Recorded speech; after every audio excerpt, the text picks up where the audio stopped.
G'day guys, it's Wolffy here and welcome back to the pack.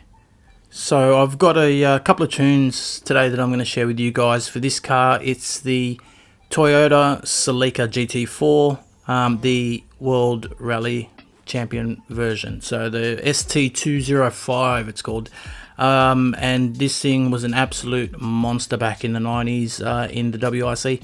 It was homologated to make to be able to compete in WRC, so they did make a couple of thousand road going models just to be able to get it into the WRC, and it did amazingly well. It was absolutely famous at the time, possibly infamous as well, I guess you might say, for some questionable team tactics. But yeah, look, anyone who knows anything about this car will know exactly what I'm talking about. It is, however, a champion, and it is an amazing car, and you know, a great inclusion into the Gran Turismo series, and we're going to try and make use of it today in GT7. As many of you might know, I like to try and use a lot of these cars for, you know, normal events and whatever they're sort of designed for, but also for grinding and just trying to make the most out of the cars that we're spending our valuable credits on. So yeah, I hope you guys like it. So be sure to like and subscribe to the channel if you want to see more of my content, and yeah, let's get stuck in. Okay, so the Toyota Celica GT4 rally car is available currently in the Legends dealership. It's not to be confused with the road going version, which is available sometimes in the used car dealership. This is the one you want, and at 250,000 credits, it's actually pretty cheap, I think, for what you get. It's an amazing car, and look, I've used it in a number of events other than just in, you know, Group B events.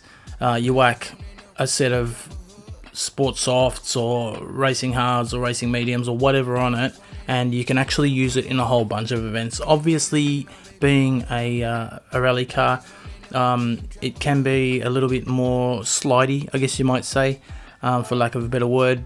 But yeah, look, it's really well utilized in a whole bunch of other events. So I think for its price point, it's definitely worth getting. And yeah, you're gonna make your money back in absolutely no time. And yeah, it's definitely just one of those cars that you're gonna want to get in this game. So first up, we're going to chuck a new set of boots on this car, and yeah, you'll notice that the choice of rim isn't actually going to impact your performance points. So just pick out something that you like. But look, in the end, I ended up just going with the stock rims, in keeping with the livery, of course. I think they look great, and I kind of wanted the car to look, you know, as close to stock as possible. So yeah, I've chosen them, and I've just gone with the you know, the stock rim width, which is all that's available, as well as the standard size and the, you know, standard size offset, and yeah, it's all basically stock. So that's not going to make a huge bunch of difference to the performance points.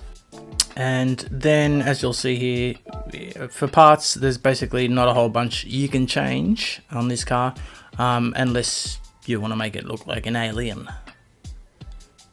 So we'll leave that one off, I think. In all seriousness though, I really do actually like that you've got features like that, because I remember seeing the lights cluster on this car back in the day and thinking it looked amazing. So yeah, it's a pretty cool thing to have in this game. And so really, that's all the changes that you're going to want to make. You know, you're leaving the stock wheels on, and you know, you basically just chuck yourself on the livery, and then, you know, buy your bits and pieces that you're going to need to be able to do this tune, and you'll be able to see them all on this tuning page. And so I'll give you a quick rundown of my updated 600 pp tune. So as you can see there, we've got 529 brake horsepower.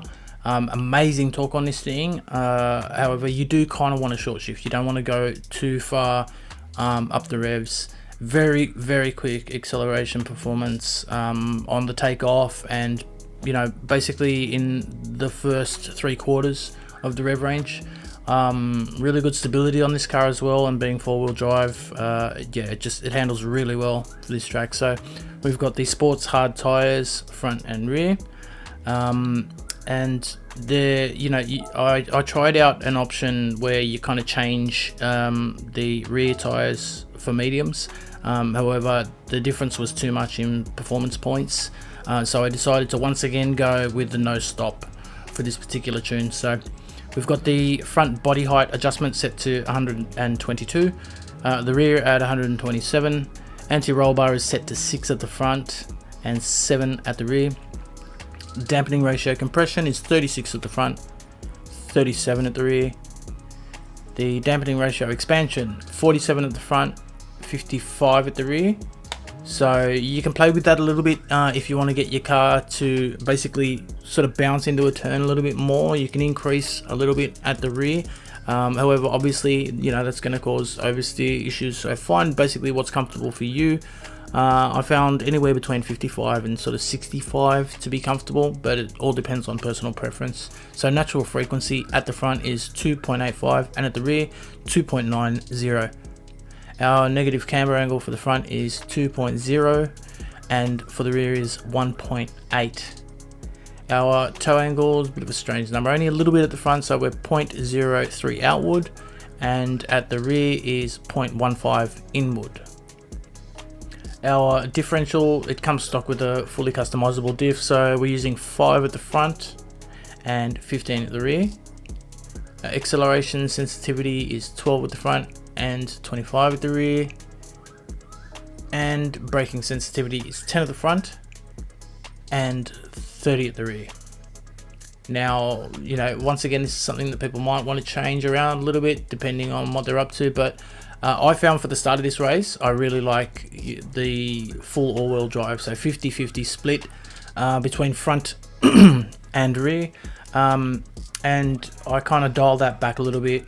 It's, you know, it's a common theme in a lot of the tunes that I do for this particular track, where I sort of dial it back as the track dries out a little bit, because you're going to burn through those front wheels, those front tires in a four-wheel drive car. So I'll use the all-wheel drive at the start when it's still a little bit wet and when the tires aren't being burnt out quite so much. So we've got a 102 set for the front downforce and 206 for the rear. Now, as you can see, our PP isn't, it's just shy of 600. So that's, you know, there is a little bit of play there. You can play around with it a little bit, but that's where I found it the most comfortable. We've got the fully customizable ECU set to 100. We've got 35 kilos of ballast, and we've positioned that all the way back. So we're basically just like evening up the front to rear weight ratio on the car. Our power restrictor is set to 78%, and as you can see, the curve on that graph is just phenomenal.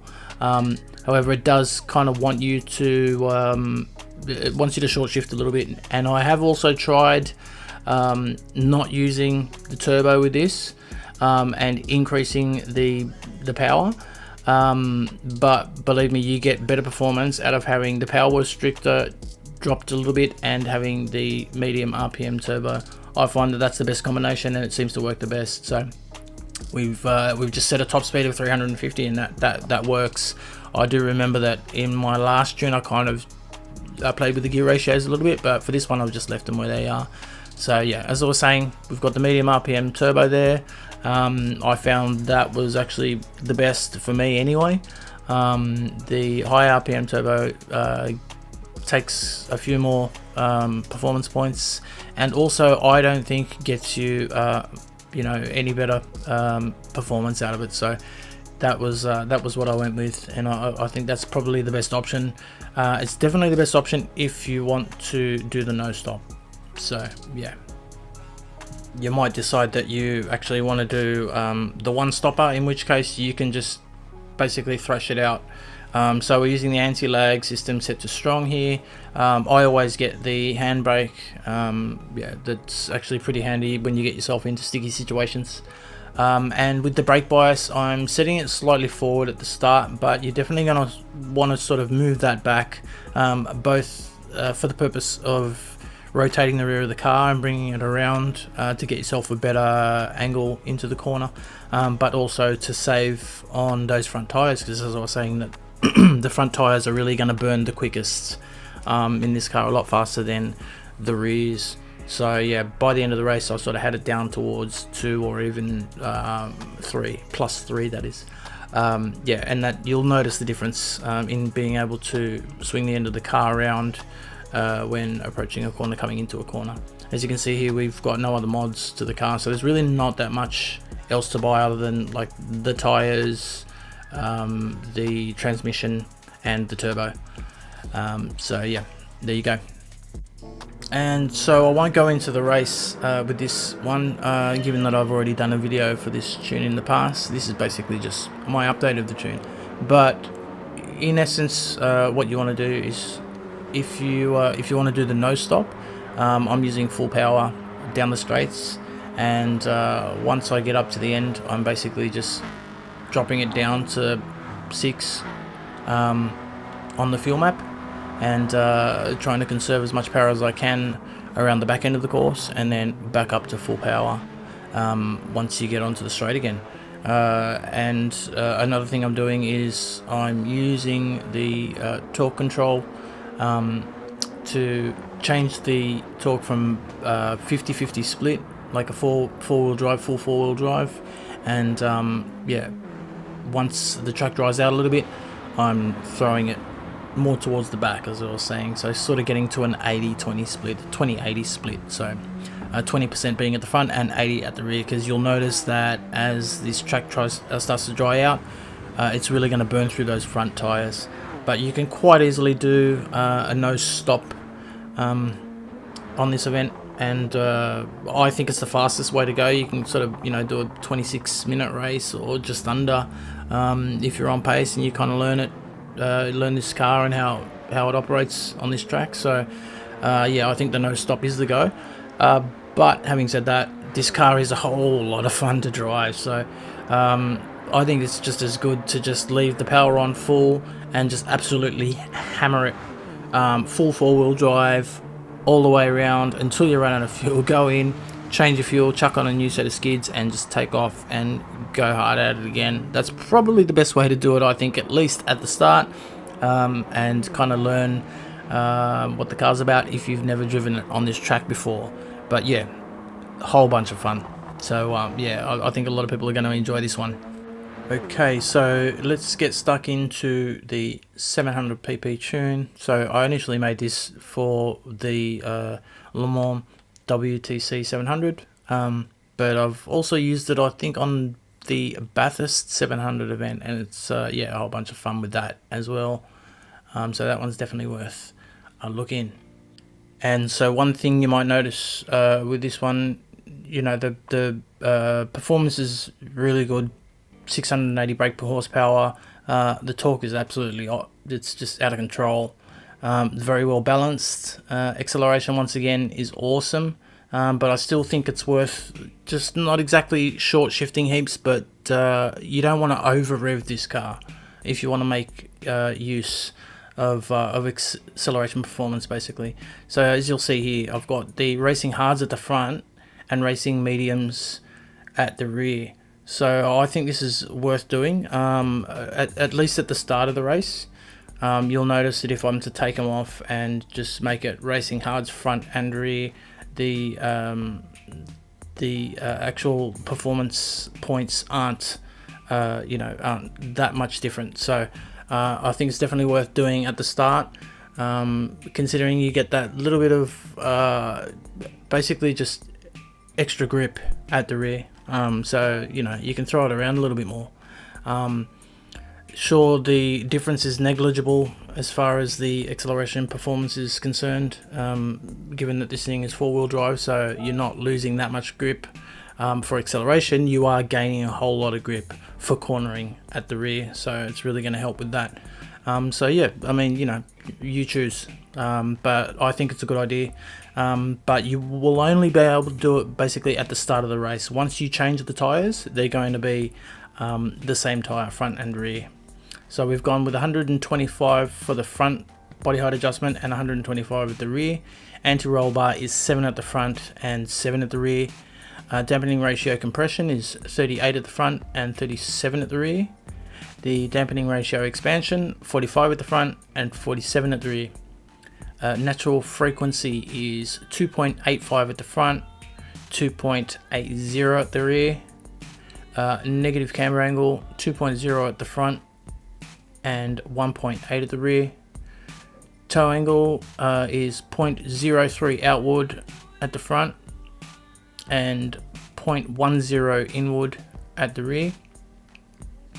Once again, comes stock with the fully customizable differential. We've gone 8 for the initial torque at the front and 25 at the rear. Acceleration sensitivity is 12 at the front and 30 at the rear. The braking sensitivity 15 at the front and 35 at the rear. Now once again, you've got the torque vectoring center differential comes stock with this car. So I'm doing the opposite of what I do at Tokyo basically. So I've got a 20-80 split at the start when the track is dry.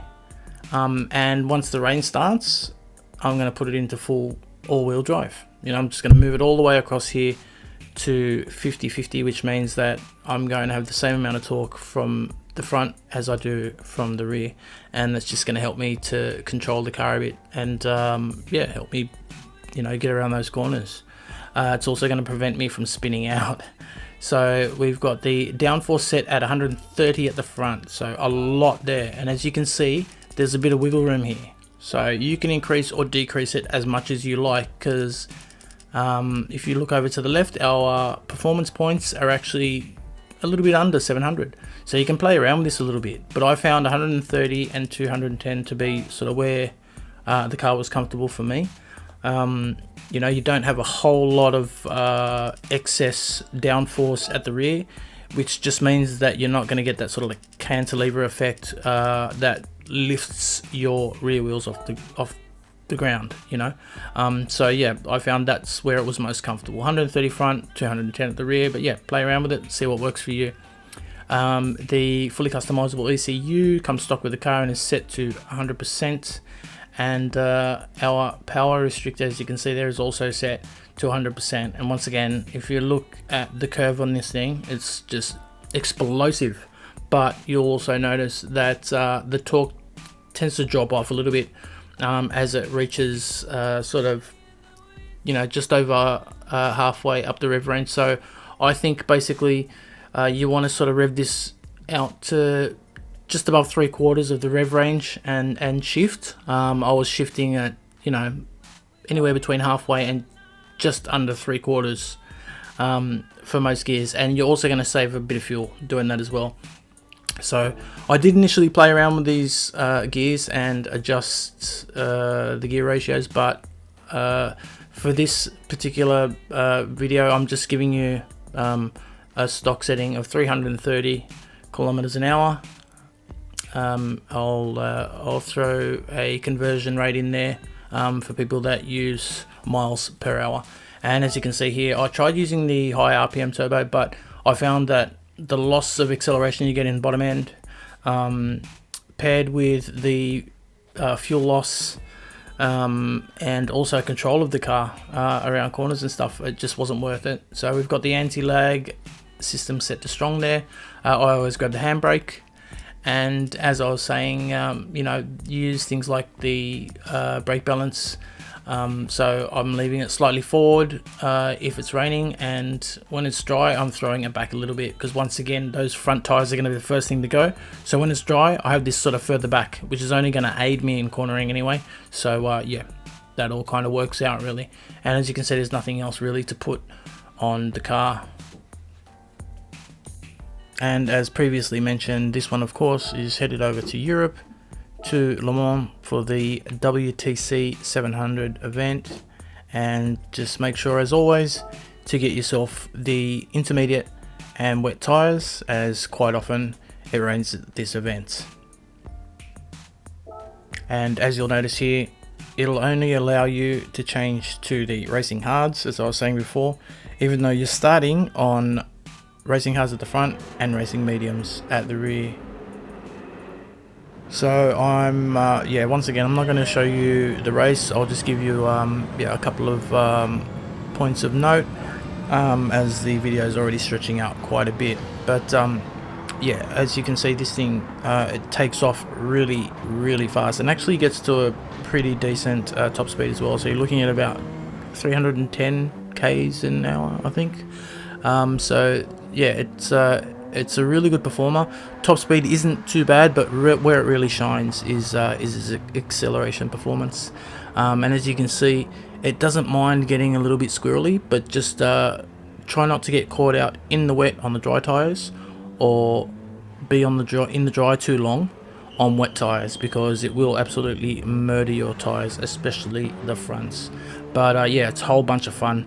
And as I was saying, it likes to get a bit sideways, but it's very easy to control, surprisingly enough. So yeah, I think you'll have a lot of fun with this one. I did it initially on the wheel, but the last couple of times I've actually tested out this tune and this car, I've been using the controller, so it does pretty well on either. And yeah, as you can see there, it's a lot of fun to go in and out of corners with. You can handle those slides quite easily, so the wet most of all is heaps of fun. Just getting sort of sideways in and out of these corners. Yeah, it's awesome. So yeah, I hope you guys enjoy that one. It's definitely been a bit of a workhorse for me, this car, so I'm glad I finally got to share it with you guys. And yeah, be sure to like and subscribe, and until next time guys, take care. Bye.